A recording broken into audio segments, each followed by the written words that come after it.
معنا نهج حياة جئنا تبصرة عن كل ضلال.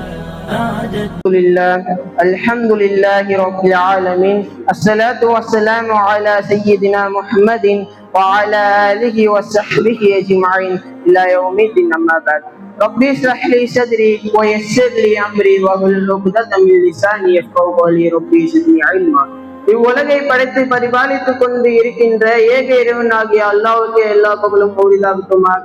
மேலும் அவனது சாந்தியும் சமாதானமும் இவ்வுலகுக்கு அனுப்பப்பட்ட அத்தனை நபிமார்கள் மீதும், குறிப்பாக நமக்கு நேர்வழி காட்ட வந்த எம்பெருமானார் ரசூலே கரீம் ஸல்லல்லாஹு அலைஹி வஸல்லம் அவர்களின் மீதும், அவர்களுடைய குடும்பத்தார்கள் மீதும், அவர்களுடைய அடிச்சுவற்றை அப்படியே பின்பற்றி வாழ்ந்த சத்திய சஹாபாக்கள் மீதும், தாபீங்கள் மீதும், தபா தாபீங்கள் மீதும், இந்த மஜ்லிஸில் கூடி இருக்கும் உங்கள் மீதும் என் மீதும் என்றென்று நிலவுமாக என்று கூறி என் உயர்ந்த பிரார்த்தனையோடு என் உரையை ஆரம்பம் செய்கின்றேன். அஸ்ஸலாமு அலைக்கும் வரஹ்மத்துல்லாஹி வபரகாத்துஹு. நதிக்கு அதனுடைய நில அமைப்பு அது எந்த வழியில் செல்ல வேண்டும் என்பதை காட்டும். மரத்தின் வளர்ச்சிக்கு அதனுடைய இயற்கையே வழிவகுக்கும். விலங்கிற்கு அவற்றை சுற்றியுள்ள இயற்கை உணர்வுகள் அது எவ்வாறு வாழ வேண்டும் என்பதை கற்றுக் கொடுக்கும். இவை அனைத்தும் ஒரு குறிப்பிட்ட விதத்தில் நடக்க வேண்டும் என்பதற்கு இயற்கை காரணமாக இருக்கின்றது. ஆனால் மனிதனுக்கு மட்டும் ஒரு குறிப்பிட்ட விதத்தில் நடக்க வேண்டும் என்பதற்கு இயற்கையால் அமைக்கப்பட்ட பாதைகள் எதுவும் இல்லை. ஏனென்றால் மனிதன் பகுத்தறிவுடையவனாகவும் சிந்தித்து செயல்படக்கூடியவனாகவும் இருக்கின்றான். மனிதனுடைய மனதில் எண்ணற்ற விஷயங்கள் தோன்றும். அதில் சரியது தவறு என்று அறிவால் பிரித்தறிந்தும் சிந்தித்தும் செயல்படக்கூடியவனாக மனிதன் இருக்கின்றான். அவ்வாறு ஒரு மனிதன் சிந்திப்பதற்கும், எவ்வாறு சிந்திக்க வேண்டும் என்பதற்கும், எதை சிந்திக்க வேண்டும் என்பதற்கும் அவனுக்கு ஒரு சிந்தனை முறை தேவைப்படுகின்றது. இஸ்லாம் அனைத்தையும் கற்றுத் தருகின்றது என்று கூறுகிறோம். இஸ்லாம் அனைத்தையும் பற்றி பேசுகின்றதா என்று பார்த்தால் நிச்சயமாக அதில் மாற்று கருத்து இல்லை. ஒரு மனிதன் எதை சிந்திக்க வேண்டும், எவ்வாறு சிந்திக்க வேண்டும் என்பதையும் இஸ்லாம் கற்றுத் தருகின்றது. மனிதனுடைய சிந்தனையும் அறிவும் பறந்து விரிந்து விசாலமாக யோசிக்கக்கூடியது. அந்த அறிவை கொண்டு பயன் பெற்றோர்களும் இருக்கின்றார்கள், அதே அறிவை கொண்டு வழி தவறிகளும் இருக்கின்றார்கள். அறிவை பயன்படுத்துவார்கள், ஆனால் அதனை தவறான முறையில் பயன்படுத்தி இருப்பார்கள். இதன் விளைவாக அவரின் அறிவும் சிந்தனையும் எந்த ஒரு பலனையும் தந்திருக்காது. எடுத்துக்காட்டாக யூதர்களை எடுத்துக்கொள்ளுங்கள். அல்லாஹ்வால் அவர்களுக்கு இறக்கி அருளப்பட்ட தௌராத் வேதத்தை கற்றறிந்தவர்கள் தௌராத் வேதத்தில் உள்ள சட்ட திட்டங்களில் தங்களுக்கு ஏற்றதை மட்டும் எடுத்துக்கொண்டு மற்றவைகளை தங்களுக்கு ஏற்றது கூட மாற்றிக் கொண்டார்கள். இறை வேதமாக இருந்தாலும் தவறான வழியில் பயன்படுத்தினார்கள். இந்த தவறான சிந்தனையை மக்களுக்கும் போதித்தார்கள். ஏனென்றால் அல்லாஹ் யூதர்களை குறித்து குர்ஆனில் கூறும் போது வேதம் சுமக்கும் கழுதைகளை போன்றவர்கள் என்று குறிப்பிடுகின்றான்.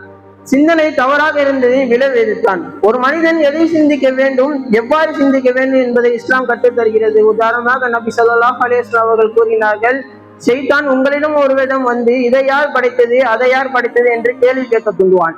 எதுவரை என்றால் உன்னுடைய இறைவனை யார் படைத்தது என்று அவன் சொல்லுவான். அதை ஒருவன் அடைந்து விட்டால் அல்லாஹ்விடத்தில் பாதுகாவல் தேடிக் கொள்ளட்டும், இன்னும் அதோடு நிறுத்திக் கொள்ளட்டும். இந்த ஹதீஸிலிருந்து அல்லாஹ்வை குறித்தோ, அவன் உருவம் குறித்தோ, அவனுடைய சிந்தனை குறித்தோ நாம் சிந்திக்க கூடாது என்று நாம் விளங்கிக் கொள்ளலாம். ஏனென்றால் ஒரு மனிதன் அவனுடைய ஐம்புலங்களுக்கு உட்பட்டு தான் சிந்திப்பான். அதனால் படைத்தவனை குறித்து அவனால் சிந்திக்க முடியாது. அதையும் மீறி சிந்தித்தால் வழிகேட்டில் தான் விழுவான். இதன் காரணத்தினால் தான் நபி ஸல்லல்லாஹு அலைஹி வஸல்லம் அவர்கள் அவ்வாறு உன்னுடைய இறைவனை படைத்தது யார் என்று கேள்வி எழுப்பினால் அதோடு நிறுத்திக் கொள்ளட்டும் என்றார்கள். மேலும் நபி ஸல்லல்லாஹு அலைஹி வஸல்லம் அவர்களிடத்தில் ரூஹை குறித்து கேள்வி கேட்கப்பட்ட போது அல்லாஹ் வசனத்தை இறக்குகின்றான். وَيَسْأَلُونَكَ عَنِ الرُّوحِ قُلِ الرُّوحُ مِنْ أَمْرِ رَبِّي وَمَا أُوتِيتُم مِّنَ الْعِلْمِ إِلَّا قَلِيلًا. ரூஹ் பற்றி இவர்கள் உம்மிடம் வினவுகிறார்கள். கூறுகிறார்கள், ரூஹ் என் இறைவனின் கட்டளையினால் வருகின்றது, ஆனால் உங்களுக்கு மிக்க குறையாக நானும் வழங்கப்பட்டுள்ளது. படைத்த இறைவனை குறித்தும் அவனை சார்ந்த விஷயத்தை குறித்தும் சிந்திக்கும் அளவிற்கு மனிதனுக்கு போதுமான அறிவில்லை என்ற வசனத்தில் நாம் விளங்கிக் கொள்ளலாம். ஆக படைத்தவனை குறித்து சிந்திப்பதற்கு பதிலாக படைப்பினங்களை குறித்து சிந்திப்பதற்கு அல்லாஹ் குர்ஆனில் ஏராளமாக கூறுகின்றான். ஆனால் அதை நாம் செய்வதில்லை. அல்லாஹ் குர்ஆனில் கூறுகின்றான், أفلا يتدبرون القرآن أم على قلوب أقفالها இவர்கள் குர்ஆனை சிந்தித்து பார்க்க வேண்டாமா அல்லது அவர்கள் இதயங்கள் மீது கூட்டுகள் போடப்பட்டிருக்கின்றவா?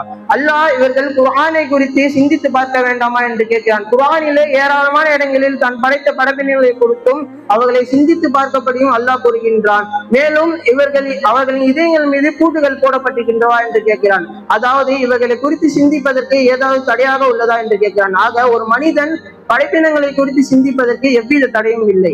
சிந்திப்பதை குறித்து இவ்வளவு தூரம் சொல்லும் காரணம் என்னவென்றால், இவ்வுலகத்தில் எவ்வளவு பெரிய நன்மையாக இருந்தாலும் அது ஒரு மனிதனுடைய சிந்தனையில் உதித்ததாக தான் இருக்க முடியும். அதே நேரம் எவ்வளவு பெரிய தீமையாக இருந்தாலும் அதுவும் ஒரு மனிதனுடைய சிந்தனையில் உதித்ததாக தான் இருக்க முடியும். ஆகவே தான் சிந்தனைக்கு இஸ்லாம் கொடுக்கும் முக்கியத்துவத்தை போன்று வேறு எந்த மதமும் கொடுப்பதில்லை.